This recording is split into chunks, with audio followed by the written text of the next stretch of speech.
हो रही है, व्यवस्था आप लोग की तरफ से की गई है। देखिए, सभी को सोचना चाहिए अपनी जो जवाबदारी उसको कि ऐसे समय में अगर कोई अपनी जिम्मेदारी से भागे और नागरिक परेशान हो तो उसको मैं उचित नहीं मानता। बात अपने रखने का, अपने पक्ष रखने का और भी तरीके हैं जिसको पहले प्रयास कर लीडर्स के पास है, पीडीएस ने उसको कलेक्ट करके समिति के पास है उसको, और अभी जब प्लास्टिक के बोरे इससे खरीदी कर रहे हैं, इसके बाद भी और जरूरत पड़ने पर समितियों को भी लिबर्टी दे दिया गया कि आप कहीं से भी बोरा ला करके खरीद सकते हो, उसका पैसा समिति को मिले। आप बाबा के साथ है क्या? बात तो पूरा होने दीजिए। धान खरीदी इस प्रदेश के लिए महत्वपूर्ण, और ऐसे में केवल भारतीय जनता पार्टी के साथी आरोप लगाने के अलावा उनके पास और कोई रास्ता नहीं। किसान आज सरकार के काम से संतुष्ट हैं, उनके कर्जा माफी से, 2500 रुपये में धान खरीदी से, राजीव गांधी किसान न्याय योजना से, गोधन न्याय योजना से सीधे उनको आर्थिक रूप से लाभ हो रहा है। तो इन लोग तो इनके जमीन पैर के नीचे का जमीन खिसक गया है। ना इन लोग कभी अपने प्रधानमंत्री को पत्र लिखते हैं, ना कभी मिल करके किसानों की बात रखते हैं, ना तो कभी किसानों के साथ खड़ा होते हैं, केवल राजनीति करते हैं। तो लोग खूब समझते हैं कि जो राजनीति है केवल भड़काने का, उकसाने का काम करेंगे। मैं पूछता हूं कि राजनीति में क्यों लोग आते हैं? सबकी सामूहिक जवाबदारी होती है कि जनहित में काम करें, अपना अच्छा काम करें। मंत्री जी ये लोग रुका तो हो और बात ना बोले दाम। लोग एक भी प्रयास, नॉट ए सिंगल, ऐसा कौन सा प्रयास इन्होंने किया है लोगों ने? जब इस प्रदेश में धान खरीदी को लेकर के दिक्कत खड़ा हुआ था, जब दिल्ली सरकार ने स्पष्ट शब्दों में कह दिया कि हम एमएसपी से ज्यादा लेंगे तो आपका चावल सेंट्रल पूल में नहीं लेंगे, अनुमति मांगे, अनुमति भी नहीं मिला। स्वयं खाद्य मंत्री साथ में हम लोग जा करके भारत सरकार से अपील किए थे, लेकिन उसमें कोई निर्णय नहीं था। आज क्या स्थिति है? आज धान खरीदी कितना दिन हो गया है? आज 1 महीना हो गया। आज क्या तारीख है? 26 दिन हो गया। 26 दिन हो गया, अभी तक सेंट्रल से चावल जमा करने का आदेश नहीं दिया। चावल अगर मिलर्स धान उठाएंगे, चावल बना के कहाँ जमा करेंगे? ये सेंट्रल पॉलिसी में है। लेकिन मेरी मर्जी, मैं करूं ना करूं, संघीय व्यवस्था में इस प्रकार की व्यवस्था है कि राज्य और सरकार के अपने अधिकार निहित है और उस सिस्टम में आपको फॉलो करना है। आप नहीं कर रहे थे तो अनावश्यक रूप से दादागिरी है। राज्य की जो नीति है उसको निर्धारित करके, पॉलिसी तय करके, कितना हमको बोरे की जरूरत पड़ेगा, कितना हम धान खरीदेंगे, हम कितना कस्टम मिलिंग करेंगे, उसका पूरा जब आपने 60 लाख मीट्रिक टन का दे दिया तो उसका चावल जमा करने का आप आदेश देंगे ना, हमको अनुमति देंगे ना। मंत्री जी अभी तक नहीं मिला, इसलिए धान उठाव नहीं हो पा रहा है। जो स्पीड आना चाहिए, आज कहीं भी स्पेस नहीं है, चावल कहाँ जमा करेंगे? इसलिए इस प्रकार की दिक्कत आ रही है। जो भारतीय जनता पार्टी के लोग नाटक कर रहे हैं, अपने प्रधानमंत्री से भी एक आध चिट्ठी लिखें और बात करें। रिकॉर्ड तोड़ आप धान खरीद रहे हैं 90 लाख मीट्रिक टन। पिछला तो जितना कम खरीदे थे वो तो अभी मैदान में सड़ रहा है। क्या सड़ाने के लिए आप धान रिकॉर्ड तोड़ खरीद रहे हैं या कुछ रख रखाव की व्यवस्था भी है आपके पास? आप बात को समझे, सेंट्रल ने जो गाइडलाइन में जितना आपको अनुमति देगा उतना ही काम आप कर सकते हैं। सेंट्रल अभी भी पिछले वर्ष का जो चावल जमा करने का अंतिम निर्णय है, जो बढ़ाया है कोटा, उसका आदेश नहीं दिया। नया नीति, नया वित्तीय वर्ष शुरू हो गया, नया सीजन शुरू हो गया, खरीफ वर्ष शुरू हो गया। अभी का चावल जो जमा करना है एफसीआई में, उसका आदेश नहीं मिला। मुख्यमंत्री जी चिट्ठी लिख चुके हैं, मुख्यमंत्री जी बात कर चुके हैं, विभाग से हमने अधिकारियों को भेज चुका। अब क्या पता है जो केंद्र का असहयोगात्मक जो रवैया है उससे हम लोग परेशान हैं। तो कब तक चिट्ठी लिखते रहेंगे? कुछ तो कदम उठाएंगे? करेंगे, कोई ना कोई रास्ता निकालेंगे। ये निगरानी समिति धान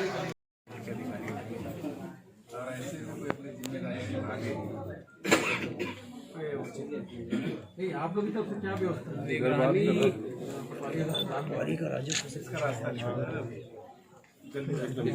ये धान खरीदी का निगरानी समिति बना था। किसान क्या देखे कहीं गए थे कुछ पाए? परेशान है, धान उठाव को लेकर के परेशान है। उसके पीछे केवल और केवल है कि भारत सरकार का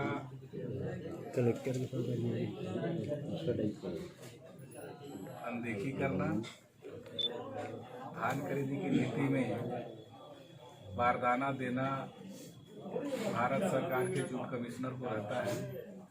राज्य की आवश्यकता के अनुरूप आपूर्ति करना रहता है। राज्य की आवश्यकता 4,75,000 गठान है। हमने 3.5 लाख गठान मांगा था। उन्होंने वार्ता में 3 लाख गठान देने की बात करी। जब देने का बारी आया तो 1,45,000 गठान दे रहे हैं। आधा अधूरा बारदाने में खरीदी ना हो पाने के कारण जो है 1 महीना का लेट हुआ। भूपेश बघेल जी और उनकी सरकार के सभी को मैं बहुत बधाई देता हूँ। केंद्र के असहयोग के बावजूद धान खरीदने का बेड़ा उन्होंने उठाया और पुराने बारदाने जो मिलर्स के पास है, पीडीएस में उसको कलेक्ट करके समिति के पास है उसको, और अभी जब प्लास्टिक के बोरे इससे खरीदी कर रहे हैं। इसके बाद भी और जरूरत पड़ने पर समितियों को भी लिबर्टी दे दिया गया कि आप कहीं से भी बोरा ला करके खरीद सकते हो, उसका पैसा समिति को मिले। आप बाबा के साथ हैं क्या? अभी बात तो पूरा होने दीजिए। अच्छा, धान खरीदी इस प्रदेश के लिए महत्वपूर्ण नहीं, बहुत महत्वपूर्ण। और ऐसे में केवल भारतीय जनता पार्टी के साथी आरोप लगाने के अलावा उनके पास और कोई रास्ता नहीं है। किसान आज सरकार के काम से संतुष्ट हैं। उनके कर्जा माफी से, 2500 रुपये में धान खरीदी से, राजीव गांधी किसान न्याय योजना से, गोधन न्याय योजना से सीधे उनको आर्थिक रूप से लाभ हो रहा है। तो इन लोग तो इनके जमीन पैर के नीचे का जमीन खिसक गया है। ना ये लोग कभी अपने प्रधानमंत्री को पत्र लिखते हैं, ना कभी मिल करके किसानों की बात रखते हैं, ना तो कभी किसानों के साथ खड़ा होते हैं, केवल राजनीति करते हैं। तो लोग खूब समझते हैं कि जो राजनीति है उसको केवल भड़काने का, उकसाने का काम करेंगे। मैं पूछता हूं कि राजनीति में क्यों लोग आते हैं? सबकी सामूहिक जवाबदारी होती है कि जनहित में काम करें, अपना अच्छा काम करके दिखाएं। मंत्री जी, ये लोग रुका तो हो, और बात ला बोले था पहले। लोग एक भी प्रयास ना, किसान को बहुत दिक्कत है। लगातार आज 30वां दिन है आंदोलन, लोग सड़कों पर हैं और केंद्र सरकार उनकी बात नहीं सुन रही है। कड़ाके के ठंड में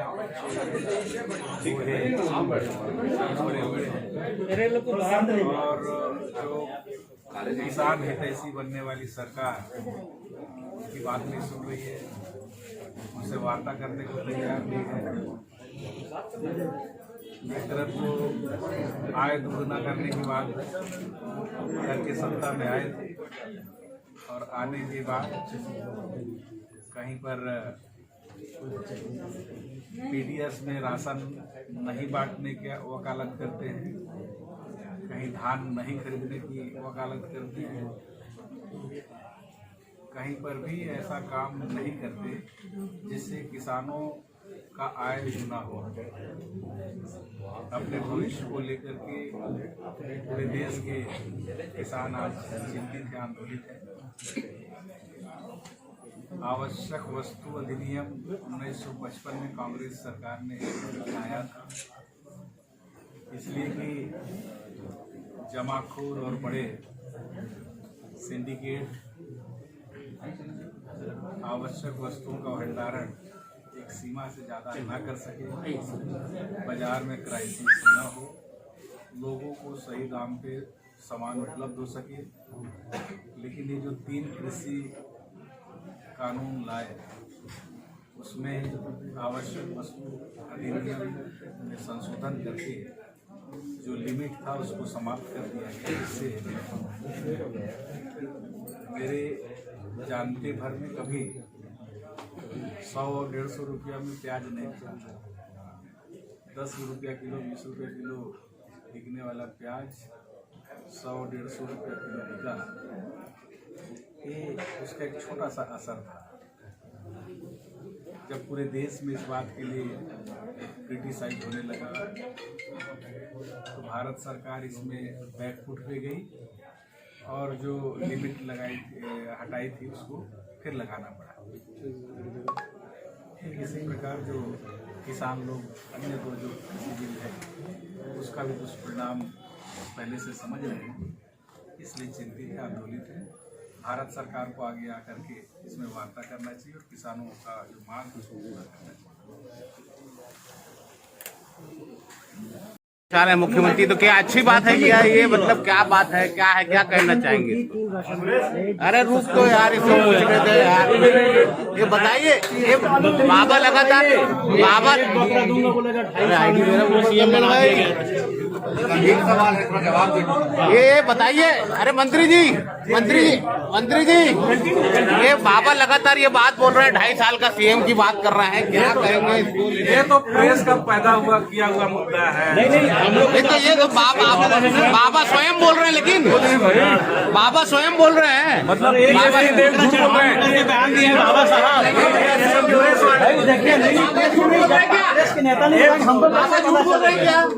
चलो पैदा किया है।